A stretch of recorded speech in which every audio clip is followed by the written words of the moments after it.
सरासी मेंढ की खातिर तुमने अपनों पे गोलियां चलाई, अपनों के सर तोड़े, लाठियां डंडे चलाए, अपनों को घर से बेघर किया, बहन बेटियों को कोर्ट कचहरी में खचेड़ा, सिर्फ 2 इंच जमीन की खातिर। और यार क्या चला जाता अगर तुम अपने सगे भाई के लिए 2 इंच जमीन की माफी दे देते, या तुम्हारा क्या चला जाता अगर किसी भाई का हक ना मारते। ओ भाई, जहां तू बाप का बेटा है वो भी तो बाप का बेटा है। बाप की संपत्ति में बेईमानी कैसी? लोग कहते हैं हम परेशान हैं, मैंने कहा किसी की औकात नहीं है जो तुम्हें परेशान कर सके। हमारी परेशानी की वजह हम ही लोग हुआ करते हैं। जाओ जाके कचहरियों में देखो, भाई का मुकदमा भाई के खिलाफ है, भाई का दावा भाई के खिलाफ है। जेलों में जाके देखो, जितने भी दाढ़ी टोपी वाले हैं उनको फंसाने वाले अक्सर मुसलमान क्यों होते हैं? उनका जायदाद का झगड़ा क्यों होता है? वो मेरे भाई, खुदा का वास्ता इस 2 इंच 4 इंच फिट भर के लिए अपनों का खून ना बगाना,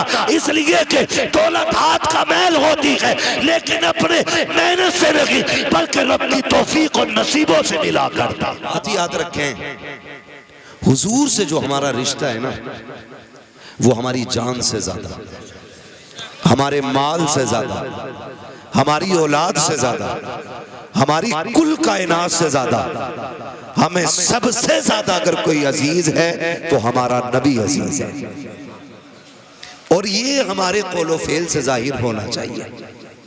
ये जो कभी कभी शोशे छोड़े जाते हैं ना, कभी कभी शोशे छोड़े जाते हैं, कभी हुजूर के खिलाफ, कभी सहाबा के खिलाफ, कभी हमारी मस्जिदों के खिलाफ, ये इसलिए नहीं कि भाई ये कुछ बिगाड़ लेंगे, ये इसलिए छोड़े जाते हैं ताकि ये पहचाने अभी इनमें कितनी जिंदगी बाकी है और ये कौम कितनी मर चुकी है। लेकिन रब सलामत रखे मोमिन की गैरत को। जब जब कभी नापाक दुनिया में आकर के कोई बात कहेगा, रब ताला उसके मुकाबले के लिए कोई ना कोई सलमान अजहरी जरूर पैदा कर देगा। ये क्लियर बात है। दुनिया ये समझती है एक को कैद में डालो, दूसरे को डालो, मुंह बंद हो जाएगा। मैं कहता हूं इतनी बात समझ क्यों नहीं पाते हो? हमारी पूरी कौम को उठा के जेल में डाल दो, मगर तब भी हम नबी की अजमत में पहरा देना नहीं छोड़ सकते, इसलिए कि सब कुछ हमारा नबी है, सब कुछ हमारा नबी है। तो बात हुजूर की आया करे ना, तो कम से कम गैरत और हमीयत हमारी जिंदा होनी चाहिए, लगना चाहिए हुजूर के उम्मती बैठे। फिर अब जरा बताएं, जिसको हुजूर से जितना प्यार है उतनी आवाज से दुरूद पाक पढ़ के सुनाएं। अल्लाहुम्मा सल्ली सय्यिदना व शफीइना व नबीना मौलाना मुहम्मद इब्निल जूदी वल करम व आलिहि व अस्हाबिहि व बारिक व सल्लिम सलातु व सलामुन अलैका या रसूल अल्लाह सल्लल्लाहु तआला अलैहि वसल्लम। अल्लाह सबकी कोशिश कबूल फरमाए। इस बच्चे ने सबसे ज्यादा जोर से दुरूद पढ़ा, बहुत अच्छा लगा। अल्लाह इस महफिल के सदक़े इस बच्चे को और माँ बाप को इसके हुजूर के शहर की हाजिरी नसीब फरमाए। आमीन तो कह सकते हैं ना? अच्छा, आप लोग खाली स्टैंड लगा के बैठे हैं, आप भी जलसे में हैं, आप भी बोल सकते हैं ना, है ना? जलसे ही में है ना? अगर हैं तो फिर जरा आप बोलें सुभान अल्लाह। अल्लाह करे आपकी आवाज भी आ जाए, है ना? और मैं कई बार कह चुका हूँ कि जब भी ये ताम झाम लगाया करें ना, तो इसको सामने ना रखा करें, थोड़ा सा डिस्टर्ब होता है। जो लोग सामने होते हैं ना, उनसे कांटेक्ट करने में एक ताल्लुक जो बोलने वाले और सुनने वाले का होना चाहिए ना, उसके बीच में कट होता है। आइंदा कहीं भी आप जाएं तो ये ख्याल रखें। अल्लाह ताला अपने हबीब के सदक़े में हमको हुजूर की करम की खैरात अता फरमाए। आज की ये अजीम महफिल मुझे जैसा कि बताया कमेटी वालों ने, सरकार बगदाद रज़ी अल्लाह ताला अन्हु की ज़ात से मंसूब करके सजाई गई है। ऐसा ही है ना? ऐसा ही है ना? इतनी घूर के ना देखो, कुछ नहीं बिगाड़ सकते। मैं तुम्हारे ही इलाके का हूँ, इमाम साहब नहीं हूँ जो घुड़कियों में आ जाऊंगा। बोले जरा, 11वीं शरीफ की निस्बत की महफिल है कि नहीं? 11वीं की है ना? और आज पहली तारीख हो गई है। तमाम ही अहले इस्लाम को रबीउल सानी की दिली मुबारकबाद। रबीउल अव्वल हुजूर की जात से मंसूब रबीउल सानी सरकार बगदाद की ज़ात से मंसूब। हो सकता है मैं आपको करामतें ज़्यादा ना सुना सकूं, क्योंकि करामतें तो आप सुनते ही रहते हैं। चंद बातें बस आपसे कर लो, बर्दाश्त कर लेंगे ना? कमेटी वाले कह रहे थे 1.5 घंटा बोलें, मुझे जो वक्त दिया गया था 11 बजे का था, वक्त हो गया किसी भी वजह से, उससे शिकवा नहीं है, हालांकि ये स्टेज से उतरने का वक्त था। अल्लाह सबको सलामत रखे। फिर बड़ी मेहनत के बाद सहमति यहाँ पे आके हुई कि भाई 1 घंटा बोलना है। बहुत ज़्यादा मैं एक मिजाज रखता हूँ, तूफान नूह लाने से आखिर क्या फ़ायदा, एक अश्क ही बहुत है अगर कुछ असर करे। हम जहाँ बैठे थे वहाँ ये भी बहस चल रही थी, अगर फजर छूट गई तो जलसे का क्या फ़ायदा। ये बात भी बिल्कुल दुरुस्त है, या तो जलसे इतने जल्दी मुकम्मल कर लो कि फजर से पहले नींद मुकम्मल हो जाए, और या इतने लंबे कर दो कि जलसे से उठ के सीधे मस्जिद तक जाया जाए। ये 2 काम रखा करो, ऐसे नहीं बीच में लटक जाओ, ना जो सोने के ना जागने के। और ये जो हमारे अइम्मा हैं, हमारे उलमा हैं, इनका मसला बड़ा मुश्किल रहता है। कारी साहब अगर जलसे में स्टेज पे आके ना बैठे तो बोरिया बिस्तर बांधा जाएगा। आया क्यों नहीं जलसे में, आके बैठ जाए और 5 मिनट फजर में लेट हो जाए तो फिर बोरिया बिस्तर बंधना कि लेट मस्जिद में क्यों आया। ऐसा लगता है मुतवल्ली नहीं, छुरी लेके कसाई बैठा। खैर करें, जरा अपने ऊपर भी थोड़ा रहम खाएं। अगर रब ने आपको किसी के ऊपर मुसल्लत किया है ना, या हाकिम बनाया है या काबिज बनाया है, तो उतने ही सख्त हिसाब लेना जितना तू रब को दे सके। ये मत सोचना कि तू एक एक पाई का हिसाब ले ले, मिनट मिनट का तू हिसाब ले ले और रब की बारगाह में यूं ही छूट जाए। फरमाया गया जो जमीन वालों पे रहम करेगा अल्लाह उसके ऊपर रहम फरमाएगा। वरना कई बार की कहानी ये है, कई बार की कहानी 3 मिनट लेट हो गई, इमाम साहब नहीं आए। मैं रुक के एक बात कहूं, क्या नमाज इमाम साहब पे ही फर्ज है, हमारे बच्चों पे नहीं है? बोलो है कि नहीं, बोलो है कि नहीं? हमारे जवान बच्चों पे भी नमाज फर्ज है। इमाम के लिए 3 मिनट देख रहा है बैठ के, अगर इमाम 5 मिनट भी लेट आया तो तुझसे नहीं पूछा जाएगा इमाम 5 मिनट लेट क्यों था। अगर तेरे बेटे ने सजदा नहीं किया ना तो तेरी गर्दन पकड़ के पूछा जाएगा पता तेरा बेटा नमाज में क्यों नहीं था। जिसकी फिक्र करनी चाहिए थी उसकी फिक्र ही नहीं की, और जहां मतलब नहीं वहां सर चढ़ जाते हैं हम लोग। तो थोड़ा सा ये भी सिला रहमी का, वरना मैं पूरी जिम्मेदारी के साथ कहता हूं खुदा की कसम, इमामों की बड़ी कुर्बानियां होती हैं। ये 7,000 10,000 धड़ी पे इमामत करने वाली कौम, पेट का दर्द ये काटे, बुखार में ये दम करे, चुड़ैले आ जाएं तो ये उतारे, भूत आ जाएं तो ये फूके, सांसें अटकने लगे तो कुरान ये सुनाए, दम ना निकले तो सूरह यासीन ये पढ़े, अगर टांगे अकड़ने लग जाए तो सूरह मुल्क ये पढ़ के सुनाए, बच्चा पैदा हो तो कान में अजान ये पढ़े, दुनिया से जाओ तो नमाज जनाजा ये पढ़े, तीजा 10वां 40वें की फाता हो, तो सारी चीजों में ये शामिल रहते हैं। उसके बाद 3 लोग मुसल्ले पे बैठे रहते हैं, कब आएगा इमाम, कब आएगा इमाम।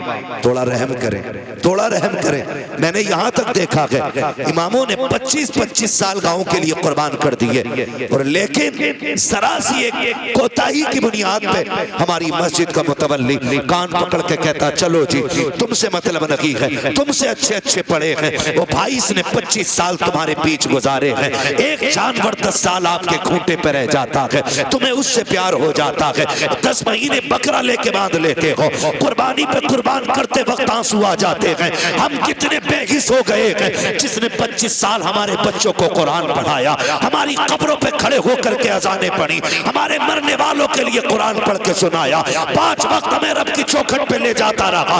आज 25 साल के बाद अगर कोताही हो गई है तो हमारे रवैये बदल जाते हैं, तेवर बदल जाते हैं, डर रब के अजाब से। अगर खता इससे हो गई है तू इसको माफ फरमा दे, मर के कब्र में आएगा खुदा तुझको माफ फरमा दे।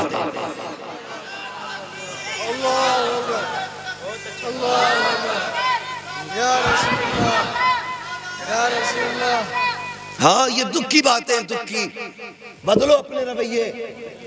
ओ भाई इमाम है घोड़ा नहीं है, लंगड़ा हो गया तो गोली मार दी। इमाम है ये, कदर करें, कदर करें, इज्जत करें। खुदा की कसम हम इनकी कदर करें ना करें, रब के फरिश्ते भी इनकी कदर करते हैं। ये कौन है ये तो मर के पता चलेगा। आज खसाब हूं ना मैं, आज प्रधान हूं, आज टांग पे टांग रख के बैठता हूं, कोई बोल नहीं सकता सामने, मेरे सामने किसी की आवाज ऊंची नहीं होती है। आज के ये लहजे हैं, सारी अकल निकल जाएगी। जिस दिन मलाकुल मौत ने पंजा रख दिया उस वक्त सारे लहजे नीचे हो जाएंगे, सारी सांसें ठंडी हो जाएंगी। जो रग थिरकती रहती है इसको खरकत देने वाला कोई नहीं मिलेगा। ओ मेरे भाई, आज जिंदगी दी है रब ने, अपनी जिंदगी का मुहासबा करें, बजाय इसके कि किसी और पे हम तोहमतें लगाएं, इल्जाम लगाएं, जलील ठहराएं। अपने आप के बारे में सोचो, और जब कभी गुनाह याद आ जाया करे, रात को मस्जिद का दरवाजा खुला है, जाके मुसल्ला बिछा दो, रो के रब को आवाज दो। वो तो इतना करीम है, तुम एक बार रहमान कहते हो, वो 70 बार तुम्हें या अब्दी कह के आवाज देता है। नारे तकबीर, नारे रिसालत, फैज़ाने बुजुर्गाने दीन अल्लामा मुफ्ती हम्माद रजा साहिब किबला, सुभान अल्लाह। इसका इको हल्का कर दें भाई, और आवाज बढ़ा दें, बात समझ में आनी चाहिए। हाँ, मैं शबीना पढ़ने नहीं, मैं बात कहने आया हूँ। जी जी, तवज्जो है सारे लोगों की। अल्लाह सलामत रखे, करेंगे इंशाअल्लाह। आवाज बढ़ाओ भाई ऑपरेटर साहब, करेंगे इंशाअल्लाह। ये सारी बातों पे कोशिश करें, और याद रखिएगा कभी कभी लड़ाई हो जाती है, भाई इमाम की रोटी मैं नहीं दूंगा, मैं थोड़ी जाता हूँ मस्जिद जो रोटी दूं। तो ये जुमले जरा सोच समझ के बोला कर। अल्लाह सबको सबका मेहमान नहीं बनाता है, बेशक बेशक, सबका सबको मेहमान नहीं बनाता है, हर किसी के हिस्से में मेहमान नहीं होता। और याद रखिएगा, जो भी हम खाएंगे, एक दाना भी खाएंगे कयामत में उसका हिसाब देना है। एक दाना भी अगर खाएंगे, वो कई कई प्लेटें मार दे अल्लाह के करम से। दावत में अगर चला गया ना, खैरियत नहीं है, फिर आधा खाते आधा है कि नहीं। ये बात, एक बाप जब बेटी की रुखसती के लिए रोटी का इंतजाम करता है ना, तो जब गोश्त तुलता हो ना, तब देखो उसे कितनी फिक्र होती है, कितनी फिक्र होती है। एक एक बोटी कम ना रह जाए, एक बोटी कम ना रह जाए। वो फेंकने वालों, थोड़ी गैरत करो। अगर अपने दस्तरखान पे ऐसी बोटियां फेंकते हो तो ठीक है, फिर मर्जी है, वरना हम औकात जानते फेंकने वालों की। अगर बीवी गोश्त का छिछला छुटा के ना सही दख्तर भाई फेंक दे तो उसके सर पे डंडा लेके खड़ा हो जाता है। हरामखोर पता नहीं 250 रुपए किलो का लाया हूँ, तेरा 250 रुपए किलो का है। ये जो गरीब बाप बेटी के निकाह के लिए एक एक जिंदगी की पाई इकट्ठी करके खाना लगाता है, टेबल पे आधा खा के फेंक देते हो। खुदा की कसम सोच भी नहीं सकते हो उस बाप के कलेजे पे क्या गुजरती है जिसने जिंदगी भर की कमाई लगा करके खाने का इंतजाम किया है। कदर किया करो रोटियों की, इज्जत किया करो। अल्लाह अगर तुम्हें दे रहा है इसकी कदर करो, वरना मेरे नबी ने फरमाया रिस्क की इज्जत करना। अगर ये रूठा तो कभी जिंदगी में एक दाना तुम्हें मैसर नहीं हो सकता है। बेशक बेशक। बंद होने का जरिया ये नहीं है कि रोटी नहीं मिलेगी, गेहूं पैदा होने बंद हो जाएंगे। अभी लगा है बीमारी खेतों में, ईख के पत्ते सूख गए। मैं भी बैठा था गांव में अपने, तो बातें होने लगी, बोले ईख को कोरोना हो गया। क्या हुआ भाई, ये कैसे हुआ है ना? ईख को कोरोना हो गया। क्या हुआ कि पत्ते सूख रहे हैं। 20 बीघे सूख गई, 30 बीघे सूख गई। मैंने कभी पिछले हफ्ते में आया था, तुम तो कह रहे थे मेरे खेत के जैसा किसी का खेत नहीं। उस टाइम पता क्या बात कही जा रही थी? उस टाइम कह रहे थे जो दवा मैंने डाली है ना किसी ने नहीं डाली। किसी का गन्ना ज्यादा काला तो कह रहा जो बीज मेरा है ना वो बीज है, किसी का ही नहीं। अब जब खड़ी खेती सूख गई, अब कह रहा कोरोना हो गया। भाई दवा नहीं है, कब कुदरत की मार है ये, कोई दवा से ही ठीक ना हो रही। मैंने कहा तू याद कर अपने लहजे, खुदा की कसम रज़्ज़ाक़ अल्लाह है, एक एक पौधे को उगाने वाला वो है, पौधे का दरख्त बनाने वाला वो है, ये उसी की कुदरत तो है। तुमने एक टुकड़ा गन्ने का मिट्टी के नीचे डाला, उसने जमीन का सीना चीर के एक कल्ला निकाला, कल्ले का पौधा बनाया, पौधे के पूरे मेढ़े बना दिए, उसकी कुदरत से ये फलता रहा। तुम कहते रहे ये दवाई का कमाल है, ये बीज का कमाल है, ये मेरी मेहनत का कमाल है। तुम्हें उस वक्त बिल्कुल ख्याल नहीं आया। खुदा की कसम, जाओ दुनिया से जाकर के पूछ लो, बड़ा बड़ा साइंटिस्ट कह सकता है कि कोई भी खेती साए में नहीं हो सकती है। एक खेती को फलने के लिए अगर धूप की जरूरत पड़ती है तो चांद की चांदनी की भी जरूरत पड़ती है, अगर सख्त झोंकों की जरूरत पड़ती है तो नसीम सहर की भी जरूरत पड़ती है। एक पौधे को बहाल करने के लिए रब ने कितना बड़ा निजाम लगाया है। कभी सूरज से सुखाया गया, कभी चांद से भिगोया गया, कभी सख्त हवाओं से पानी निचोड़ा गया, कभी बादे सबा से पौधों का मुंह धुला गया। तुम ये कहते हो कि ये दवाई का कमाल है। नहीं, तुम्हें उस वक्त कहना था ये खुदा की कुदरत से हो रहा है। खुदा की कसम, दवा डालता या ना डालता, ना कोरोना होता ना डरोना होता, अपनी खेती खुदा के हवाले कर दे। एक एक बीज अल्लाह तेरे घर तक हिफाजत से पहुंचा दे। नारे तकबीर, नारे रिसालत, नारे हैदरी। अल्लामा मुफ्ती हम्माद रजा साहिब किबला। बहुत करो अच्छा ना। पैगाम है माशाअल्लाह, करो कुछ, बहुत अच्छा, बहुत अल्लाह की कुदरत का इनकार ना करो। बेशक। फसल अच्छी हो तो क्या शुक्र है तेरा, ना कहो तो मालिक सब्र करता हूं। ये जो करोने हो रहे हैं ना, ये करोने इसलिए हो रहे हैं खेती में क्योंकि उशर कोई नहीं देता। जी, हिसाब लगा रहे यार, 2.5 लाख का गन्ना हुआ और 2.5 लाख में अल्लाह का कितना ये ना बताएगा। यही बात। जब हम उशर और ज़कात नहीं देंगे तो फसलें मारी जाएंगी। बेशक। बनी इसराइल का दौर है। एक नबी उस वक्त के पहाड़ पर थे। वो कहते हैं कि मैंने अचानक बादलों के अंदर से आवाज सुनी, कोई कह रहा था चलो फलां के खेत को सैराब करो। तवज्जो है ना, सुन रहे मेरी बात? अल्लाह करे ये बात आपकी समझ में आ जाए। हाँ, तो वो कहते हैं कि जब मैंने बादल से ये आवाज सुनी ना तो मैंने गौर किया ये जा किधर रहा। कहते हैं जहां मैं था वहां बादल बरसा और वहां से एक नाले की शक्ल में पानी चला। वो बयान करते हैं कि मैं पानी के साथ साथ चला, मैंने जाके देखा एक किसान अपने खेत में पानी भर रहा था। मैंने जो नाम सुना था, जो बादलों में नाम लिया गया था, फलां का खेत सैराब करना है, कहते मैंने उससे जाके पूछा तेरा नाम क्या? उसने वही नाम बताया। जब उसने वही नाम बताया तो मैंने उससे कहा यार बता नेकी कौन सी करके बैठा है, इबादत कौन सी की है? कहा क्यों? कहा ये बादल सिर्फ तेरे लिए बरसाया गया था।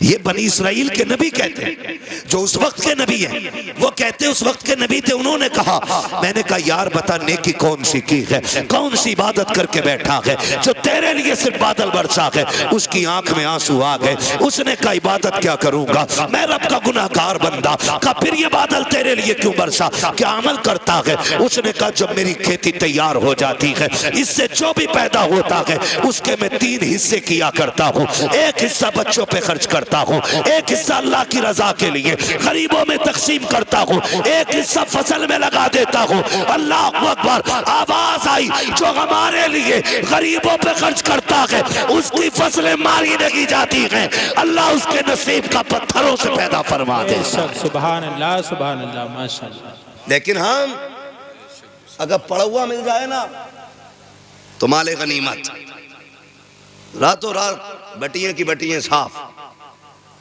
ओ भाई, जिंदगी ज़ाब्ते के साथ गुजारे, ज़ाब्ते के साथ गुजारे।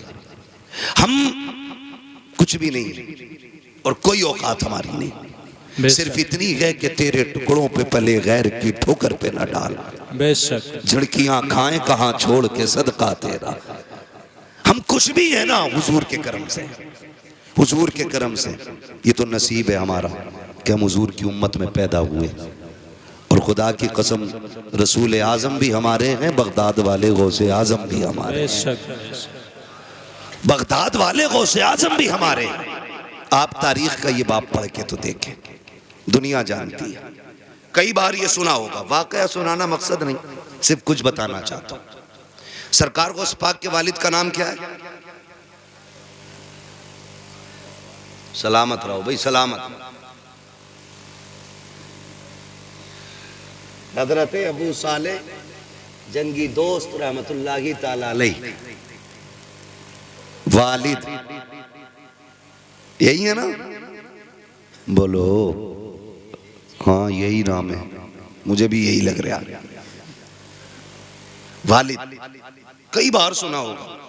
रोजे से रहते थे, दिन भर रोजा रखना, रात भर नमाज पढ़ना।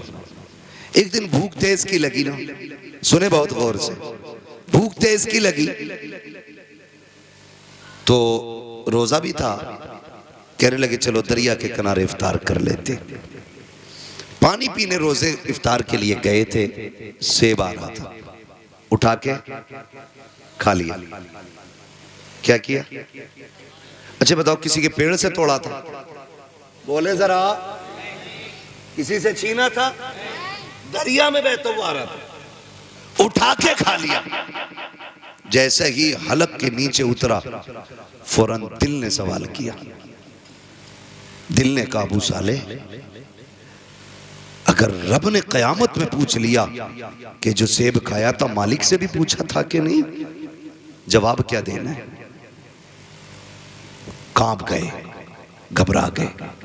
रुक के जरा बताओ, दरिया का बहता हुआ सेब उठा के खा ले, दिल कबूल नहीं करता है। आज ना बाजार में बंदा खड़ा हो जाता है, इस ठेले से उस ठेले पे, उससे उस पे, सुबह से शाम तक ना उठा उठा के खा के कह रहा क्या रेट दी है? उसने कही 70 रुपए, कह रहा महंगी है। फिर सिंगाड़े वाले के पास पहुंचा, पहले खाया फिर पूछा क्या रेट है? का 60 रुपए, महंगा है। ऐसे पूरे बाजार में घूम फिर के ठलुआ बंदा पेट भर लेता है। हल्दी लगी ना फिटकरी, रंग चोखा आ गया। शाम को आया सीना चौड़ा करके, ओ भाई हराम के लुकमों से बच, हलाल के लुकमे खा। आज औलाद जूता लेके बाप के आगे खड़ी है, तो इसमें जिम्मेदार औलाद नहीं, बाप भी जिम्मेदार है।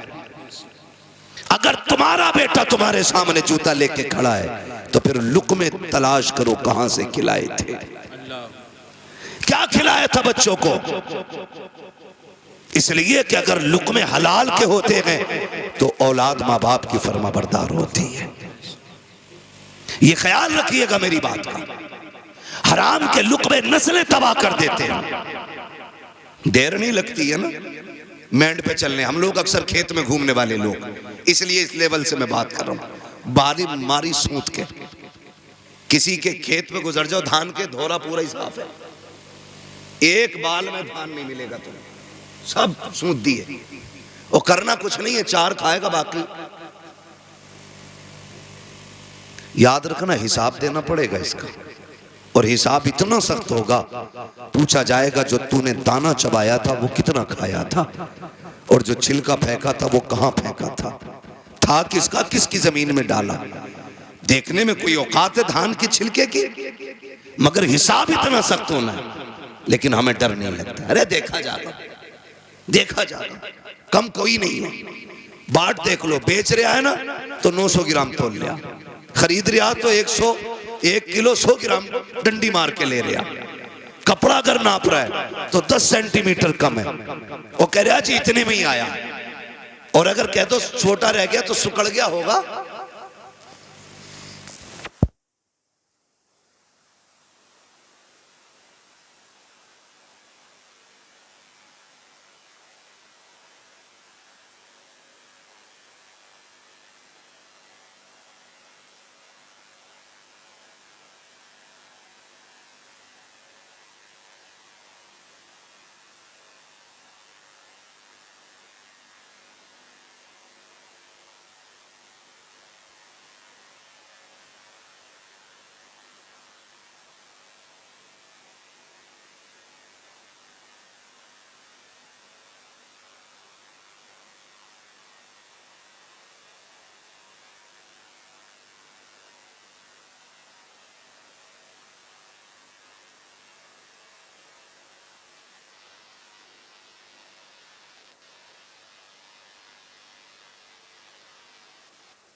बता दो ये जरूरी बातें जो मैं आपसे करने लगा हूं।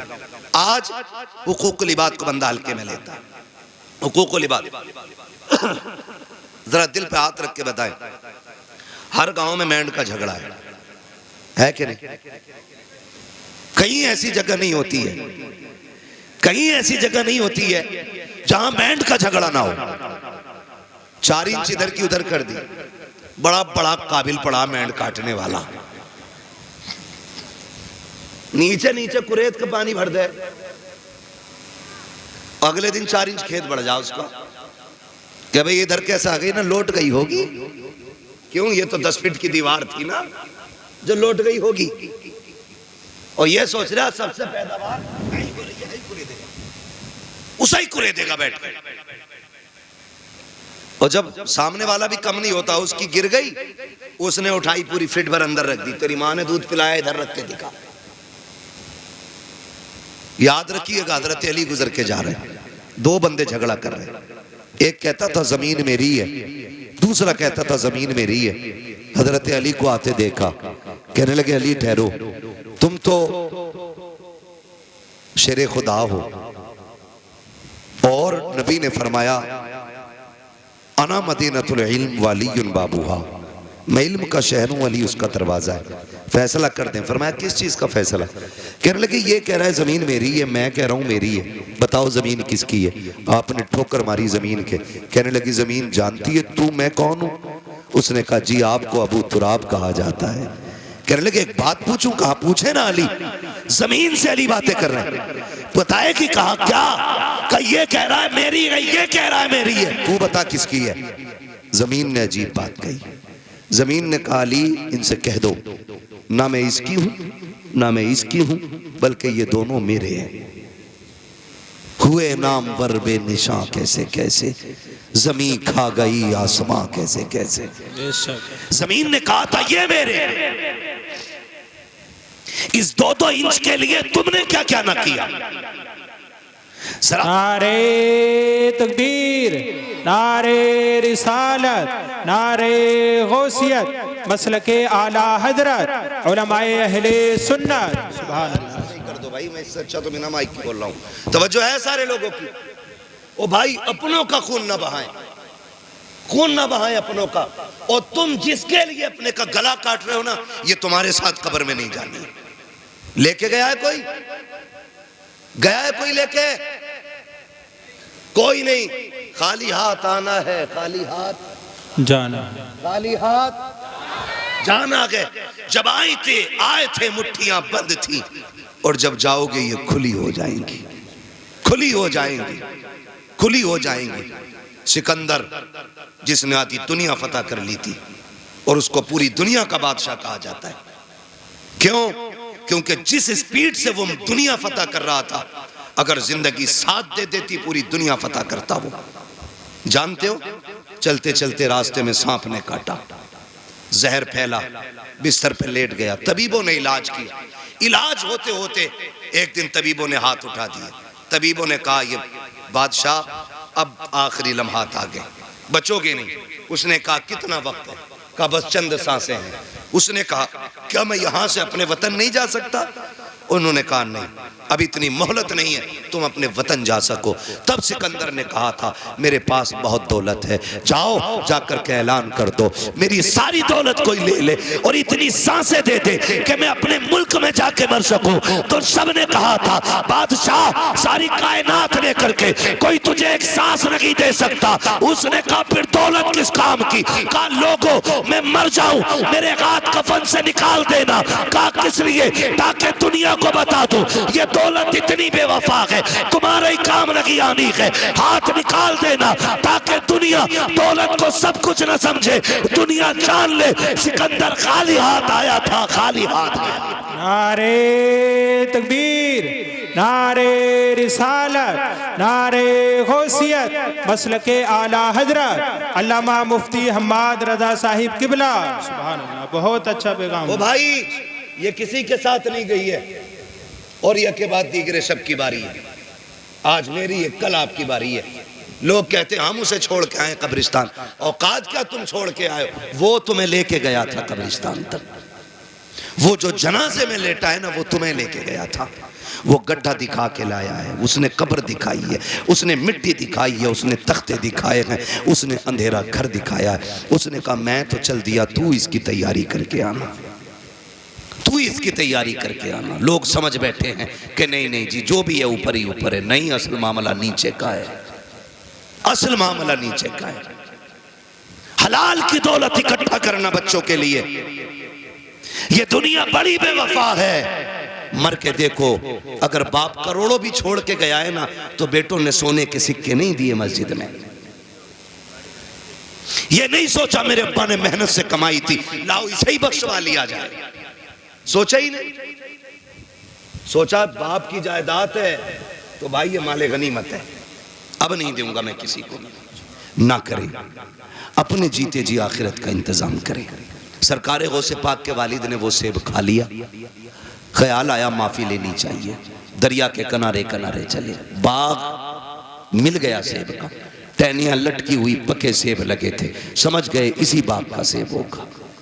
डर कितना था, एक सेब की कीमत देखें, एक सेब की कीमत। आज लोग गरीबों का हक खा जाते हैं, डकार तक नहीं लेते। कितने यतीम भतीजों को जहर दे दिया गया ताकि उनके हिस्से की संपत्ति भी हमें मिल जाए। वो भाई यतीम तो नहीं देख रहा, लेकिन खुदा देख रहा है, खुदा देख रहा है। गरीब तो जहर खा के मर गया, लेकिन हिसाब अल्लाह को देना है, हिसाब अल्लाह को देना है। अकीदे मजबूत रखो। हालात कैसे होते, मैं ज्यादा बात नहीं बढ़ाना चाहता, बस चंद बातें गौर से। बाग में पहुंच गए, एक ना बाग की सफाई कर रहा था, उससे आपने कहा तू बाग का मालिक है? उसने कहा नहीं। कहा काम क्या है? कहा मुझे बाग के मालिक से मिलना है। कहा क्यों? बाग के मालिक किसी से मिलते नहीं है, वो गोशा नशीं रहते हैं। उसने कहा मेरा जरूरी काम है। आने वाले ने कहा, यानी सरकार गौस पाक के वालिद ने। काम बताइए क्या है? तो आप फरमाने लगे मैंने बिना इजाजत के सेब उठा के खा लिया, बिना इजाजत के सेब दरिया से उठा के खा लिया, बस उसी के बारे में माफी के लिए आया हूं, उसी के लिए माफी के लिए आया हूं। आज बंदा थप्पड़ मार के कहता तुझसे जो हो कर लेना, थप्पड़ मार के जो हो कर लेना, देख लूंगा मैं तुझे। नहीं, डरें अल्लाह के अजाब से। आप कहने लगे मुझे माफी चाहिए।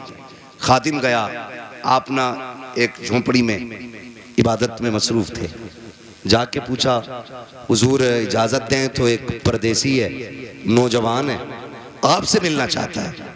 अब्दुल्ला सुमई सरकार गौसे पाक के नाना कहते हैं बात क्या है? का बात यह है कि उसने कहा है कि वो कोई सेब उठा के उसने खा लिया था, उसकी माफी के लिए आया है। जब इतनी बात सुनी ना तो समझ गए आज एक वली आ गया है, और ऐसे खुश हो गए जैसे किसी का बरसों से इंतजार कर रहे थे। कहने लगे अच्छा भेजो। जब हजरत अबू सालेह तशरीफ लाए, आपने सर से लेके पैर तक देखा, फरमाने लगे शहजादे कैसे आए? कहने लगे हुजूर बस माफी के लिए आया था। कैसी माफी? का रोजे से था, किनारे बैठ के इफ्तार के लिए पानी पिया, भूख लगी, सेब आ रहा था, उठा के खा लिया, बस एक डर मुझे सोने नहीं देगा। कहा कौन सा डर? कहा कहीं अगर कयामत में आपने गिरबान पकड़ लिया तो मैं रब की बारगाह में जवाब क्या दे पाऊंगा? कहा उसी की माफी के लिए आया हूँ। जैसे इतना कहा गया, अल्लाह अकबर। अब्दुल्ला सुमई समझ जाते हैं वो आया है जिसका इंतजार था हमें। कहते बेटे ऐसे माफी नहीं मिलेगी, माफी की शर्त यह है तुम्हें इतने साल तक मेरे बाग की देखभाल करना पड़ेगी। आपने कहा ठीक है माफी मिल जाएगी? कहा हाँ। आपने फिर शर्त मंजूर की, बाग की रखवाली करते रहे।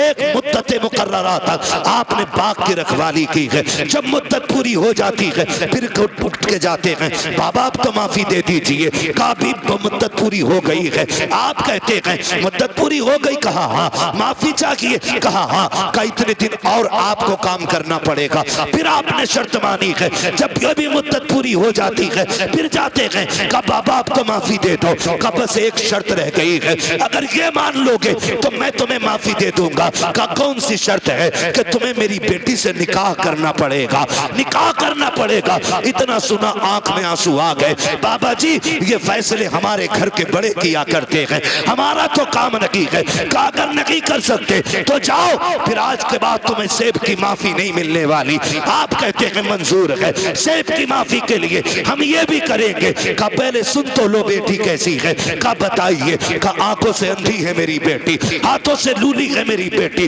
पैरों से लंगड़ी है, कानों से बहरी है, जबान से गूंगी है। इतने नाम सुनते जा रहे हैं, सोच रहे हैं एक हसीन से निकाह करने के लिए खानदान की रजा लेनी पड़ती है। यहाँ इतने ऐब एक बच्ची में मौजूद है। कहते फिर जब चुप हुए कहा कहो क्या इरादा है, सेब की माफी चाहिए कि नहीं? कहते मंजूर है, हर शर्त मंजूर है। फिर अब्दुल्ला सुमगी ने जब निकाह कराया है कहा कहाँ है मेरी बीवी? कहा वो जो सामने घर है उसी के अंदर तुम्हारी बीवी है। आप जब दरवाजे पे गए दस्तक दी, अंदर से बहुत खूबसूरत लहजे में आवाज आई, ठहरे भी दरवाजा खोलती हो। आप ठहर जाते हैं। कहा ये कौन है बोलने वाला? मेरी बीवी तो बोलना नहीं जानती है। जैसी दरवाजा खोला है चांद से ज्यादा रोशन चेहरा निगाहों के सामने है, परी पैकर वजूद निगाहों के सामने। देख के हैरत में है, सलाम किया जवाब मिला, वापस पलट आते हैं। बाबा किधर भेज दिया था? कहा क्यों? कहा वहां मेरी बीवी नहीं है, वहां तो कोई और बच्ची है।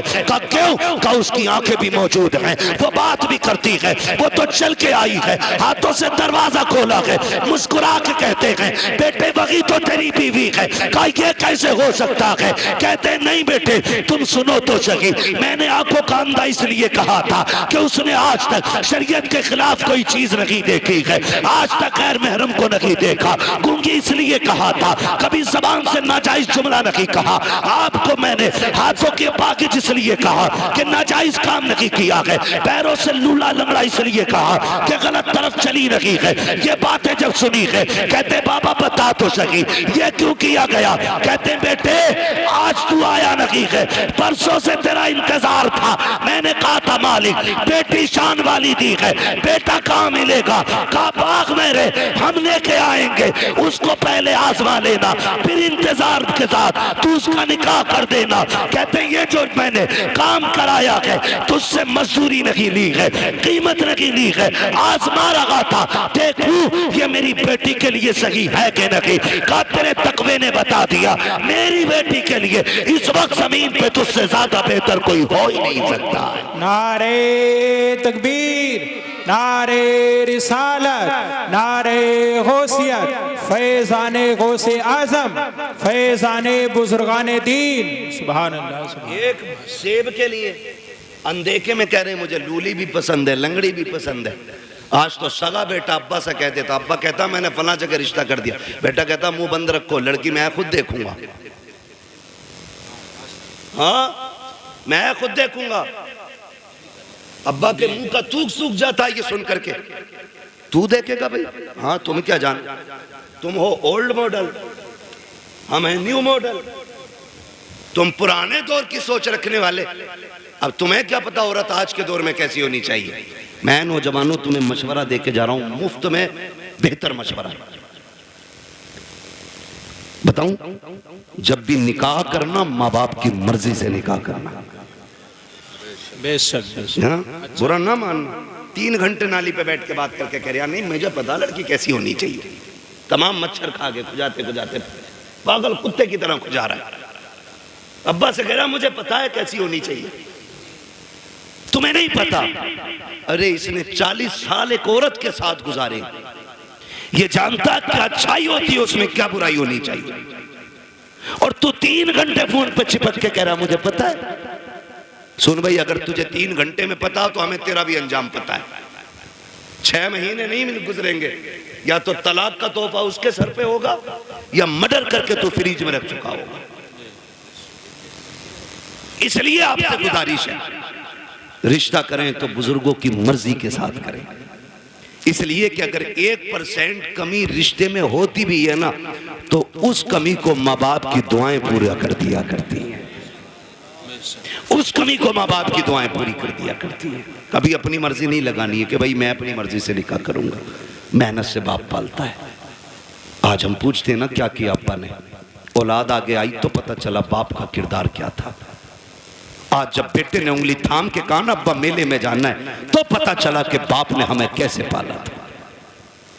माफ कीजिएगा, बाप गरीबी की दौर में कंधे पे बैठा के मेले लेके जाता था।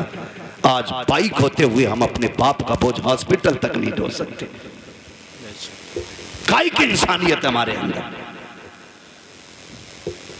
अपना सगा बाप गर्मी के मौसम में तेरे मेरे पेड़ के नीचे टाइम काटता है, और हम बीवियों के साथ ऐसी फ्रिज कूलर में,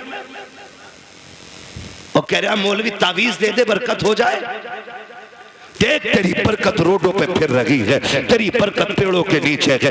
देख तेरी बरकत किसी के स्लिप पे बैठी होगी, जाके देख तो पहरी में तेरी बेटी किसी की बैठक में पड़ी होगी, जाके देख तो सकी तेरी बरकत किसी के आंगन में पड़ी होगी। बरकत मुझसे ना मांग, इनसे ना मांग, अगर बरकत चाहिए सोच जिस बाप ने पूरी जिंदगी दूध में पसीना बहा करके तुझे मुझे जवानियां दी है, उसका हाथ पकड़ के उसे फ्रिज में कूलर में वॉशिंग मशीन के सारे ऐश दे दे। खुदा की कसम तू उसके ऐश का इंतजाम कर, खुदा तेरी कब्र में तेरे ऐश के इंतजाम फरमा दे। बेशक बेशक है ना, जितना बड़ा बेटा हो गया इतने लहजे बिगाड़ के बात कर रहे। अब्बा के कह रहे अल्लाह 4 मेहमान आ रहे हैं, तो कह रहा शट अप, क्योंकि इस गधे को 4 इंग्लिश के बोल आ गए ना। अपने अब्बा से कह रहा शट अप, क्यों? कह रहा बेवकूफ हो तुम, तुम्हें पता है मेहमान कैसे बैठाए जाते? कहता आउट, आप बाहर जाइए, मैं देख लूंगा अपने मेहमानों को। वो जानवर अभी तो इतना भी बड़ा इंसान न बन सका कि अपने बाप को बाप कह लेता। खाली कोट पहनाने से गधा मास्टर नहीं हो जाता। बेशक अगर उसके कानों पे 8 पैन लगा दो वो डॉक्टर नहीं बनेगा। खुदा की कसम, इंसानियत अगर इंसान के अंदर है ना तो वह 1000 शैतान डॉक्टरों पे भारी होता है। इंसानियत असल होती, और वो तरक्की पे लानत जो हमें अपनों का बेअदब बना दे। ये भी याद रखिए, जो हमें अपनों से दूर कर दे, लानत ऐसी तरक्की पे, लानत ऐसी कामयाबी पे जो हमें बाप का गुस्ताख बनाए। अल्लाह से कसरत नहीं, अल्लाह से बरकत मांगनी है। क्या मांगेंगे? बरकत मांगिए।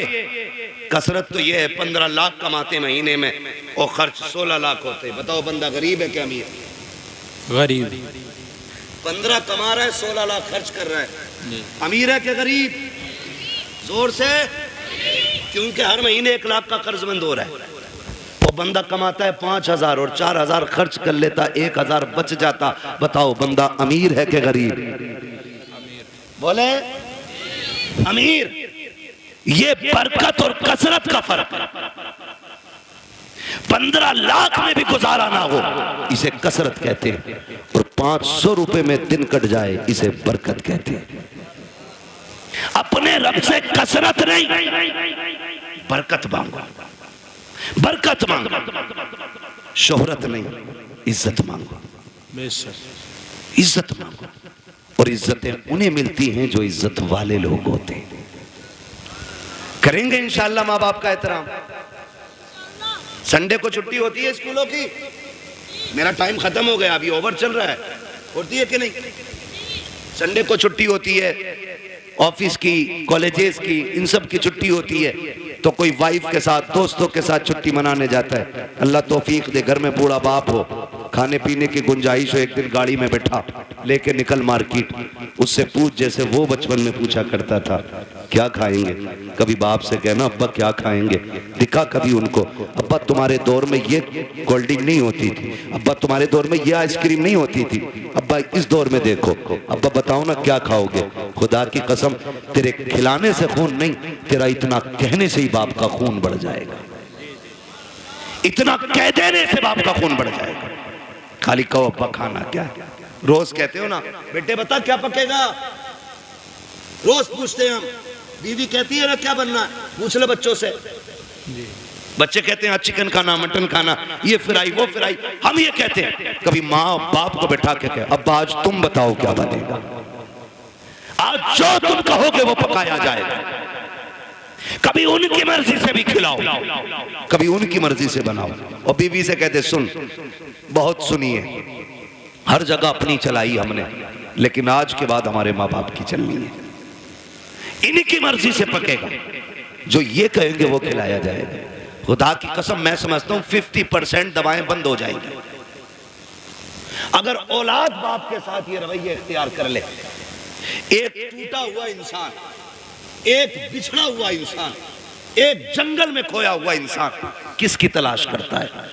एक सच्चे हम सफर की, एक हमदर्द की, एक ऐसे शख्स की जो उसका दुख सुन सके। बाप उसी खोए हुए इंसान की तरह है बुढ़ापे में, उसी टूटे हुए शख्स की तरह है बाप जिसे दुनिया ने छोड़ दिया।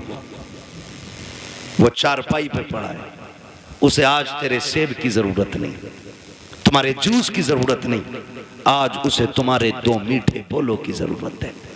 बेशक। लोग पूछते हैं क्या करें अब्बा की खिदमत, मैं सीधी बात कह देता हूँ, अब्बा की खिदमत ही अगर करनी है ना, बूढ़ा बैठा हो ना और टेक लगा के बैठा हो, आप पीछे खड़ा हो, कंधे दबा के कहे अब्बा इन्हीं कंधों पे लेके जाते थे ना, वो मुस्कुरा के तुझे देखेगा। खुदा की कसम दुआएं होने लग जाएंगी।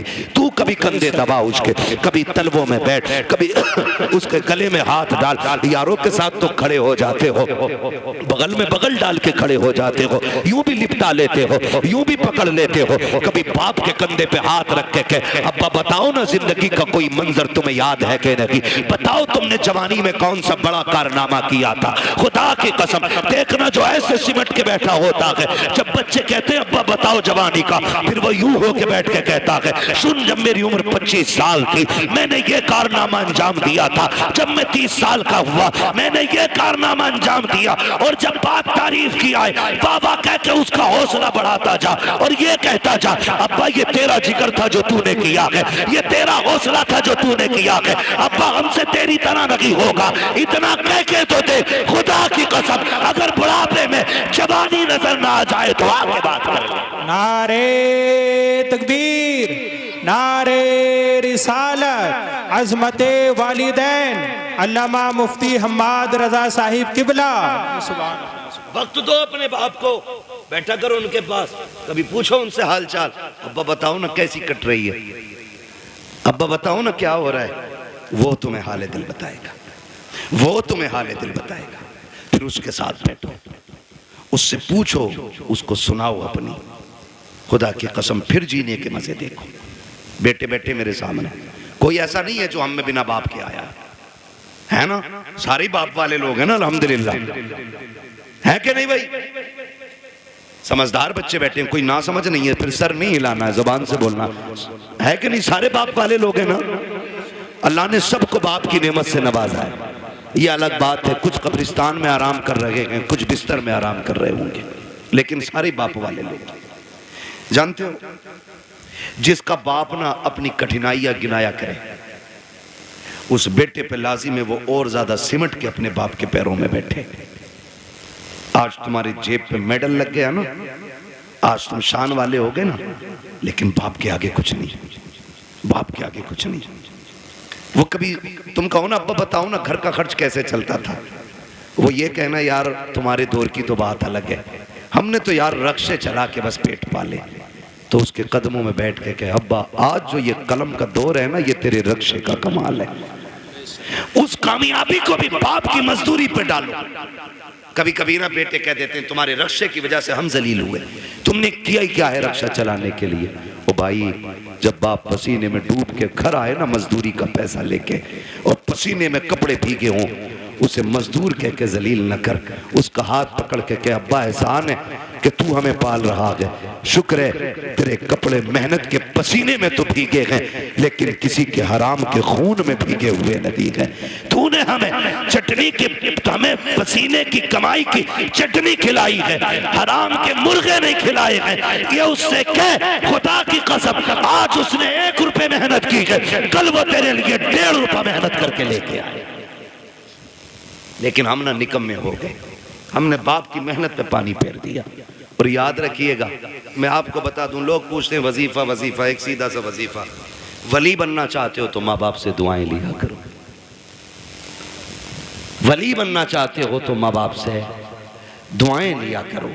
माँ बाप दुआएं कर दें तो अल्लाह बच्चों को वली बना दिया करता है। बच्चों को अल्लाह, थक गए ना आप लोग, मैं तो पहले ही मना कर रहा था 1.5 घंटे की सुई ना ले जाए। माँ बाप की दुआओं से अल्लाह बच्चों को जोर से वली बना देता है।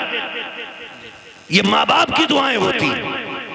जो हम 10 साल के सजदों से नहीं पाते ना, वो माँ के 2 आंसू दे देते, 2 आंसू दे देते। फर्क है। लेने वाला होना चाहिए, लेने वाला होना चाहिए।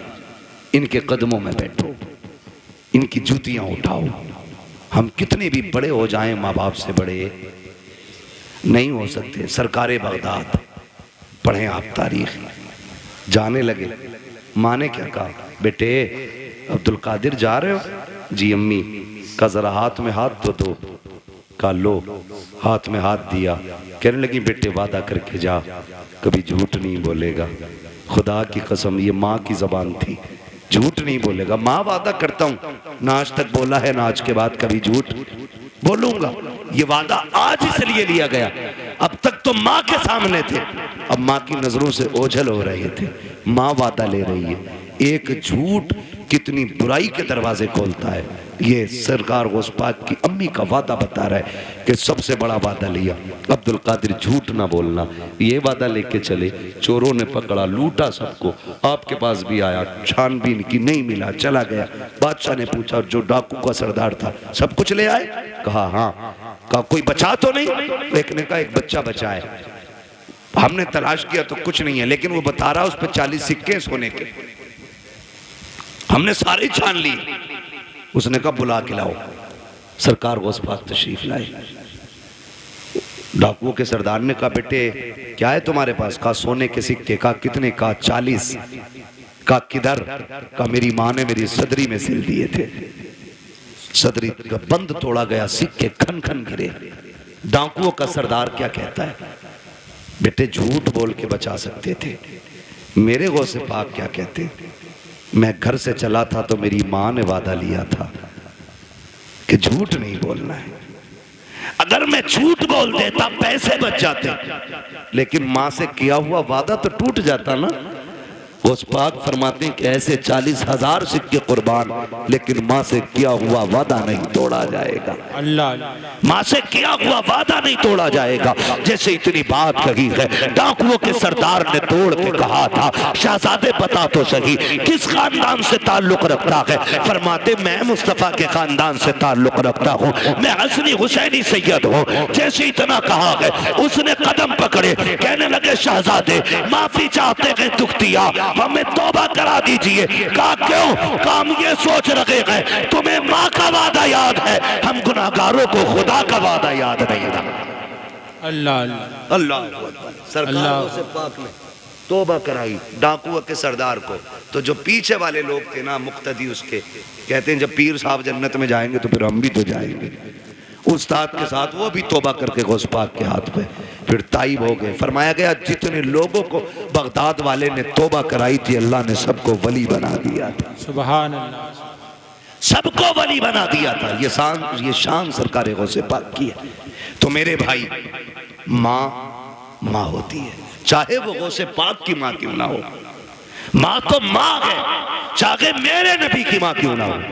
क्या आका ने नहीं कहा काश मेरी माँ होती, मैं मस्जिद नबी के मुसल्ले पे होता, वो हुजरे के अंदर होती, कहते मैं नमाज पढ़ाता होता, सूरे फातिहा की तिलावत करता होता, धीरे से पर्दा सरकता, अंदर से मेरी माँ की आवाज आती, बेटा मोहम्मद मेरी बात सुन जा। आका फरमाते हैं सहाबा नमाज तोड़ देता, मुसल्ला छोड़ देता, दौड़ के माँ के पास चला जाता। सहाबा ने कहा था आका बंदगी छोड़ के बंदी के पास? कहते हाँ। सहाबा कहते हैं आका क्यों? कहते हैं इसलिए कि जब माँ राजी होती है तभी खुदा राजी होता है। बेशक, जब माँ राजी होती है तभी खुदा राजी होता है।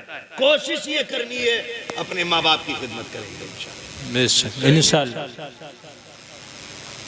नाराज हो गए इन कड़वी बातों को सुन करके। मैं जन्नत बांटने नहीं आया ना, और मैं बांट भी नहीं सकता। मेरे बाप की नहीं, जन्नत रसूल पाक की है। हर उस शख्स को जन्नत मिलेगी जिसे मुस्तफ़ा चाहेंगे, और मुस्तफ़ा उसे चाहेंगे जो मुस्तफ़ा को चाहेगा।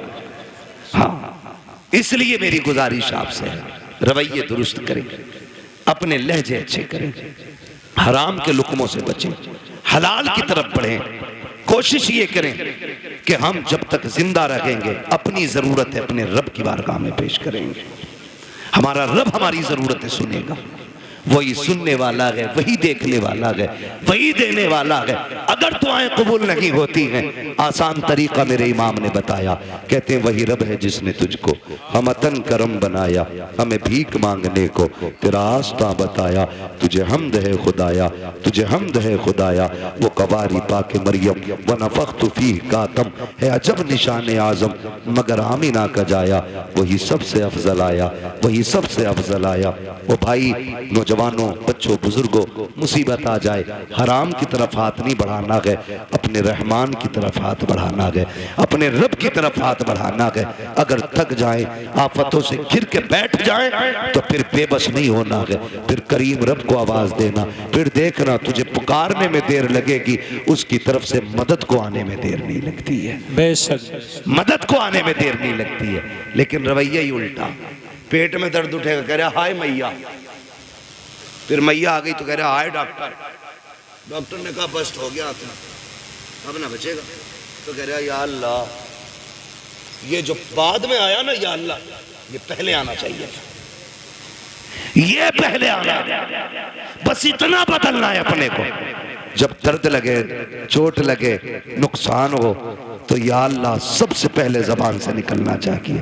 तुम पहली तकलीफ है अपने रब को आवाज दो, खुदा की कसम वो ऐसा कादिर मुतलक है, ऐसा कादिर मुतलक है कि किसी तबीब, किसी दवा, किसी हकीम, किसी अक्लमंद की जरूरत नहीं पड़ेगी, वो अपने करम से तुम्हें लम्हों में शिफा अता फरमा दे। वो बहुत बड़ा नाम सुना होगा अपने हजरत इब्राहिम बिन अदहम, सुना है ना? इतने बड़े रुतबे वाले के बादशाह थे, अपने वक्त के बादशाह, लेटे हुए अपने महल में, तो अचानक धप धप की आवाज आई। ख्याल आता कि हम भी रब को राजी करें। धक धक की आवाज आई, पूछा कौन है? आवाज आई कि हम हैं। क्या कर रहे हो? क्या ऊंट ढूंढ रहे हैं। कहा छत पे ऊंट? तो कहने लगे तो क्या हुआ? ऊंट गुम गया, हम अपना ऊंट ढूंढ रहे हैं। कहा छत पे? छत पे तुम्हें ऊंट मिल जाएगा। तो उन्होंने कहा सुनो, अगर हमें छत पे ऊंट नहीं मिलेगा तो तुम्हें भी तो इन बिस्तरों पे खुदा नहीं मिल सकता है। ऊंट तलाश करने के लिए जंगल जाना है तो फिर तुम्हें भी ये शाही लिबास बिस्तर छोड़ कर रब को तलाश करना पड़ेगा। छोड़ दिया, सब लात मार दी, ठोकर मार दी, जंगलों में निकल गए, अल्लाह अल्लाह करने लगे। आपके मामू हजरत इब्राहिम बिन अदहम के पास गए। आप ना एक फटा हुआ कपड़ा अपना सिल रहे थे सुई से। सुने देख रब कितना अजमतों वाला है, सिल रहे हैं अपना कपड़ा। वो कह रहे ना, मामू पहुंच गए, सलाम वालेकुम। वालेकुम, कैसे? बस अपनी गुदड़ी सिल रहा। मामू ने कहा कितने अच्छे दिन थे जो शाही लिबास पहनते थे, ताज रहता था, खादिम खड़े रहते थे, क्या मिला तुम्हें ठुकरा के बादशाह?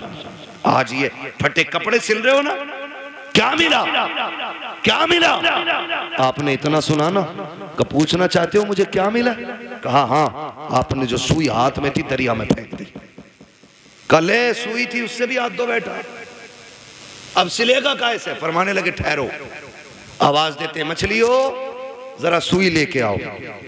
जब इतनी आवाज दी ना तो सारी मछलियां, हर मछली के मुंह में एक सोने की सुई मौजूद थी। सुभान अल्लाह। कहने लगे मामू देखो, सबके मुंह में एक सोने की सुई। कहने लगे ये नहीं चाहिए, मेरी सुई लाके दो। एक मछली आपकी सुई लेके आई, उसमें धागा भी मौजूद था। आपने फरमाया हाँ यही मेरी सुई है। कहने लगे सुनो, जब तख्त पे बैठता था तो सिर्फ जमीन के चलने फिरने समझने वालों पे हुकूमत थी। जब से रब का हो गया हूँ, कायनात मेरी हो गई है। जब से रब का हो गया हूँ, कायनात मेरी हो गई है। रब के होने के आदी बने, खुदा की कसम वो अपने कर्म से तुम्हें वली बना देगा। वली कहते किसको? उसी को वली कहते हैं जो अल्लाह का होता है। वो बात याद आ गई। एक ना दीवाना गुजर के जा रहा, दीवाना गुजर के जा रहा था, बारिश का मौसम। किसी ने देखा मजरूब जा रहा, उसने कहा, ओ भाई दूध पी लो। गरम गरम दूध पिलाया, पिया, चल दिए, शुक्र अदा किया। आगे चले, वो खड़ाव पहन रखी थी दीवाने ने, है ना, तो छप छप करके जा रहे थे। एक दीवाना अपनी महबूबा के साथ बैठ के गुलछर्रे उड़ा रहा था। उसके पैर की छींट ना दीवाने के उसकी महबूबा के कपड़ों पे आ गई। उसने कहा, पागल दिखता नहीं है? उसने कहा, मैडम क्या हुआ? जो उसका महबूब था, कहा कि इसने मेरे कपड़ों पे गंदगी डाल दी। तो महबूब था उसका, ओवर एक्टिंग भी की, थोड़ा सा उठा और दीवाने के थप्पड़ मार दिया। दीवाने ने आसमान की तरफ देखा, कहने लगा, शुक्र है मालिक तेरा, कभी बैठा के दूध पिलाता है, कभी थप्पड़ लगवाता है, कभी दूध पिलाता है, कभी थप्पड़ लगवाता है। अभी चंद कदम चला था, ये तो गुजर गया। वो उठी अपनी जगह से, चली, गिरी और मर गई, मर गई। किसी ने कहा कि जिसके थप्पड़ मारा ना उसने बद्दुआ की थी। लोग दौड़े, पकड़ के लाए, कहने लगे, तूने इसके लिए बद्दुआ की थी? उसने कहा नहीं। कहा, फिर ये मर कैसे गई? कहा, सीधी सी बात, हिसाब बराबर हुआ है। कहा, क्या? कहा, जब मेरे पैर से कीचड़ उछल के इसके महबूब के ऊपर पड़ी तो इसको बुरा लगा, इसने मुझे थप्पड़ मारा, और जब इसने मुझे थप्पड़ मारा तो फिर मेरे महबूब को बुरा लग गया। इसने अपनी हैसियत से बदला लिया, उसने अपनी शान के मुताबिक काम कर दिया। उसने कहा, झगड़ा कोई नहीं, हिसाब बराबर है, हिसाब बराबर है।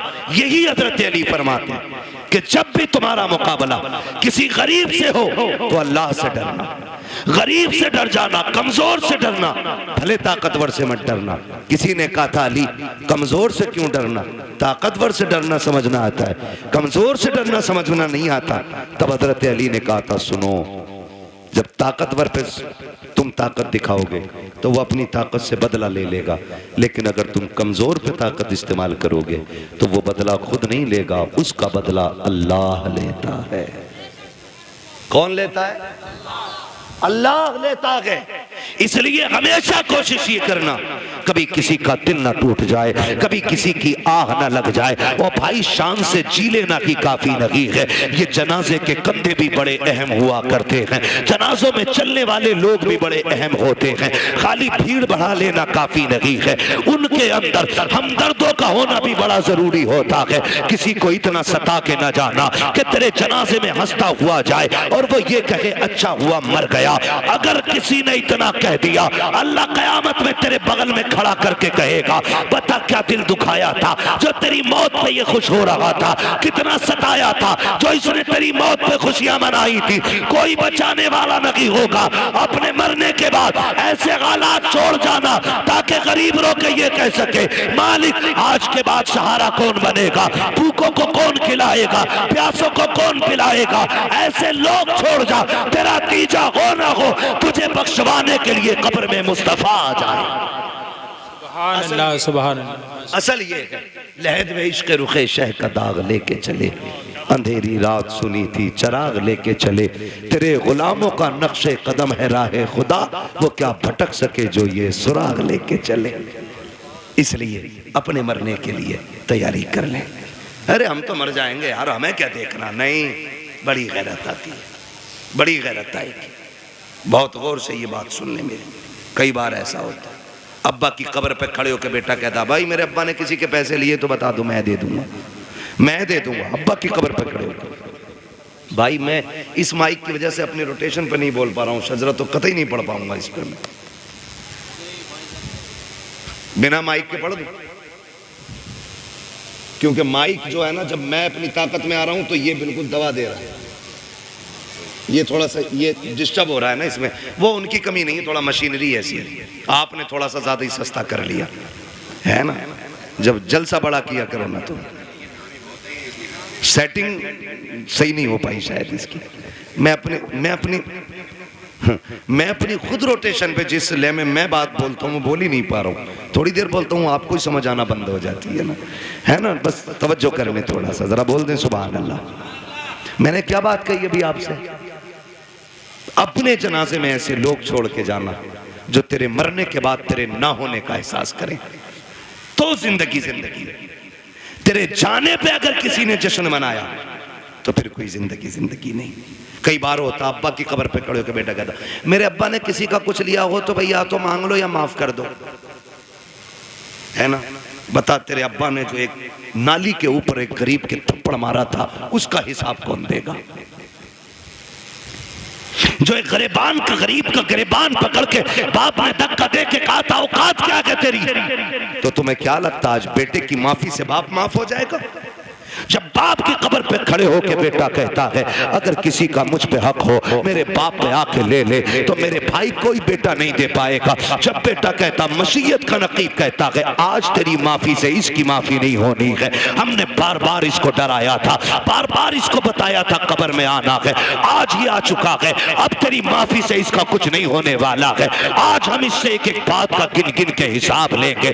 फिर कब्र के अंदर रखा जाता है। खुदा की कसम बेटे बिरयानी खाते होते हैं, यार बिरयानी उड़ाते होते हैं, उस वक्त बाप पे मुश्किल की घड़ियां होती है। ओ मेरे नौजवानों, अपनी जिंदगी में किसी का हक खा के न जाना, किसी का लेके न जाना, इस इंतजार में मत जाना कि बेटा माफी मांग लेगा, नस्ल चुका देगी। किसी के चुकाने से कुछ नहीं होगा। अगर दिल दुखाया है जीते जी माफी मांग लो, अगर बंदा माफ कर देगा तो खुदा भी माफ फरमा देगा। बेशक बेशक, ये लाजिम है हम सब के लिए। आखिरत की तैयारी करें। जरूरी नहीं है बुढ़ापे में मौत आए। हमने जवानों के जनाजे उठाए, हमने 10 साल के बच्चों के जनाजे उठाए, हमने 6 माह के बच्चों के जनाजे देखे। आज हमारी उम्रें 35, 40, 50 हो गई। हमने तो कोई इतना बड़ा अलग से सजदा नहीं किया था जो उसने इतनी लंबी उम्र का तोहफा दे दिया।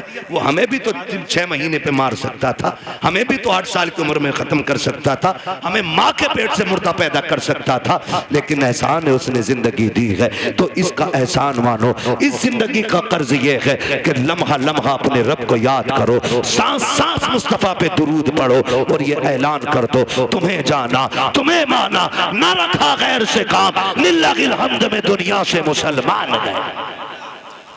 ठीक है जी, मेरी बात मुकम्मल हो गई है। अल्लाह बुजुर्गों का सदका अता फरमाए। भाइयों की फरमाइश है शजरा पढ़ दूं। ऑपरेटर साहब से गुजारिश है शजरा पढ़ना है, थोड़ा सा इसको आवाज दे दो अगर है इसमें तो, वरना तो फिर इसे उठा के ले जाके रख लो। मैं बिना माइक के पढ़ लेता हूँ, जरा बोल दो सुभान अल्लाह जोर से और जोर से। कभी पुलिस पकड़ के न ले जाए इसका बोलो। हाँ, कभी कभी तो ऐसा लगता है कि हम इसमें नहीं बोले मर जाएंगे। हाँ, अगर महफिल में मौत आ भी गई ना तो सुने, वो कहा था किसी ने तेरे दामने करम में जिसे नींद आ गई है, जो फना न होगी ऐसी उसे जिंदगी मिली है ना। यहाँ मरने वाले भी इंशाअल्लाह मदीने में जाके आँख खोलेंगे। पहली बात तो मदरसा है, हुजूर का घर है, फिर हुजूर की महफिल है ना। हुजूर की महफिल में आंख लग जाए और ख्वाब आता है ना तो फिर हुजूर ही तशरीफ लाया करते, हुजूर ही तशरीफ लाते। जरा बोल दे चल के सुभान अल्लाह। भाई जो जबरदस्ती खाना खिलाने कह रहे थे है नहीं है, सारे लोग अभी गए तो नहीं है ना कमेटी वाले। अल्लाह आपको सलामत रखे, आपको साथ देना है। जब मैं हाथ का इशारा करूं ना तो समझ जाना मौलवी सांस लेना चाह रहा है। हाँ, बात सही रहती है साहब, बात सही है। ठीक है कारी साहब। हाँ, जब मौलवी इशारा करे समझ लो मौलवी की तांत घुट रही है, अगली सांस लेना चाहता है। उसी बीच में आपको जोर से क्या बोलना है? इतनी जोर से तो वो बोलते हैं कि जो सुनना ना चाहते, आप सुनना चाहते फिर इतनी सस्ती से बोलें सुभान अल्लाह। हाँ, तो जब आप इतनी जोर से सुभान अल्लाह कहोगे तो मैं इसकी आड़ में सांस ले लूंगा। अल्लाह चाहेगा आपको नेकी मिल जाएगी, और वो बड़ा करीम है, जब आपको देगा तो फिर हमें भी अता कर ही देगा, है ना। तो हाथ का इशारा होगा, फिर क्या बोलना है आपको? सुभान अल्लाह। ये देखो तुम चेयरमैन हो, ये जमींदार लोग हैं, और ये तो तख्त नशीन शहनशाह लोग है जी। हम चेयरमैन, ठीक है। तो जमींदारों से लेकर चेयरमैनों तक, चेयरमैनों से लेकर दरबानों तक, दरबानों से लेकर के तख्त नशीनों तक, सभी से गुजारिश है मेरा साथ देंगे और मोहब्बत से बोलेंगे सुभान अल्लाह। कई लोग तो अब भी ऐसे घूर के देख रहे हैं कि डेला मार देंगे। मर्जी है तुम्हारी, मेरे भाई ने कहा इसलिए पढ़ रहा हूँ शजरा, वरना कतई नहीं पढ़ता, इतना थक गया हूँ। बोले जरा। मैं एक बात बता दूं, मैं नमाज की नियत नहीं बांध रहा हूँ, कभी सोच रहे हो तरावी में क्या होता है हजरत 15 पारे शबीने में कभी कभी होती थी ना, तो इमाम साहब ने नियत बांध ली अपना आप हुक्का लेके बैठ के नाली पे, जब तक रुकू चल रहा है तब तक हुक्का चल रहा है, रुका है हुक्का बहकर रुकू। तो ये नियत नहीं है मेरी नमाज की कि तुम चुप जाओगे मैं चलता ही रहूंगा, तुम सुभान अल्लाह कहोगे तो आगे चलूंगा वरना वही नियत तोड़ दूंगा। ठीक है जी, जरा बोल दे सुभान अल्लाह। माशाअल्लाह जी हो, सलामत रहो।